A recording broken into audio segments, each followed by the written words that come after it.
Guru nggak boleh meriksa HP anak, mengecek HP anak. Ini namanya hukum di atas aturan, ya.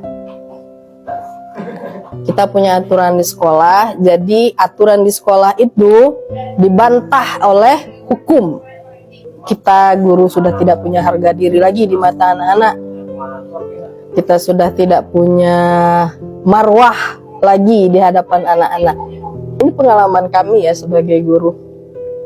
Saat kami memeriksa HP anak itu hampir, kalau kita tidak mencegah, walau apa yang terjadi pada anak itu kan, kita sampaikan sama orang tua, bapak ibu anaknya hampir seperti ini, kita lihat kan sama orang tua, karena HP anak itu pakai kunci dan orang tua rata-rata tidak mau peduli dengan HP-nya anak gitu. Kita sampaikan kepada orang tua, bapak ibu ini isi HP, silahkan bertindak.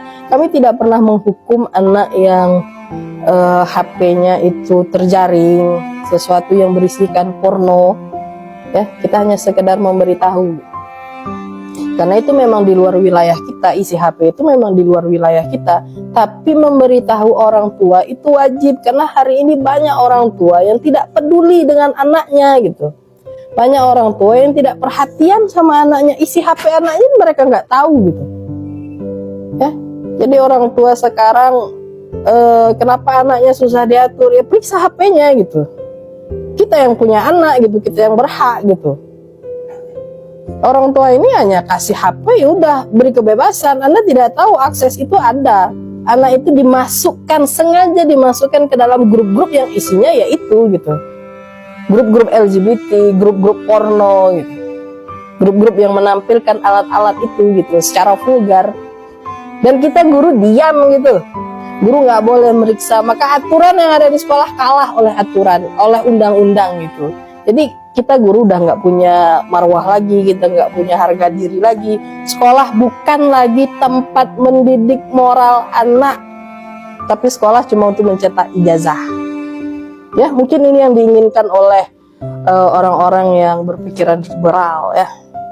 Perhatian tidak ada lagi pada anak-anak. Mau gimana lagi? Mau kita bawa kemana bangsa kita ini gitu?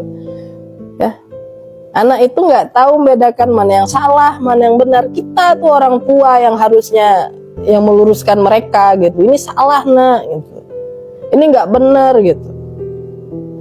Rusak anak kita oleh pornografi, banyak bertebaran. Dia tidak buka, tapi dia ditawarkan. Saya berapa kali periksa HP anak. Saya biasa aja, saya sampaikan sama dia, saya nasihati beliau gitu. Ya, walaupun saya tahu itu melanggar gitu kan. Tapi saya ingin menyelamatkan anak saya. Pada saat itu anak saya, Bu, saya dimasukkan Bu dalam grup ini ya. Kalau kamu dimasukkan, kamu keluar dari grup itu. Siapa yang tahu kalau tidak kita periksa? Kalau kita tidak periksa, mereka akan lama di dalam grup itu dan akan membiarkan itu mencuci otak mereka. Dan pikiran-pikiran mereka ya nggak bisa lagi, karena orang yang sudah terkontaminasi pornografi akan sulit untuk menerima pelajaran, akan sulit untuk dinasehati gitu. Institusi pendidikan, sekolah sudah tidak punya harga diri lagi gitu untuk membentuk karakter anak. Kita punya anak, ya, kita akan dipertanggungjawabkan kelak di akhirat nanti gitu.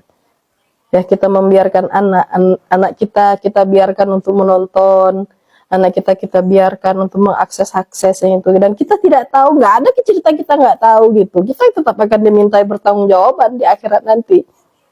Apakah kita tidak pernah mengawasi anak kita gitu? Anak-anak kita hari ini, Anda lihat sendirilah bagaimana keadaan sekarang. Orang tua yang merasakan, masyarakat yang merasakan bahwa handphone itu menjadi perusak terbesar. Ya, handphone itu menjadi sebuah permasalahan hari ini jadi kita. Mau dibawa kemana negara kita gitu. Kalau handphone saja kita tidak punya akses untuk melihatnya, seorang orang tua melihat. Bisa jadi nanti orang tua bakal dipenjarakan karena dia membongkar HP anak. Dengan undang-undang ini siapapun, kata siapapun, berarti kan orang tua juga tidak boleh membuka handphone anaknya gitu. Di mana peran orang tua lagi seperti itu?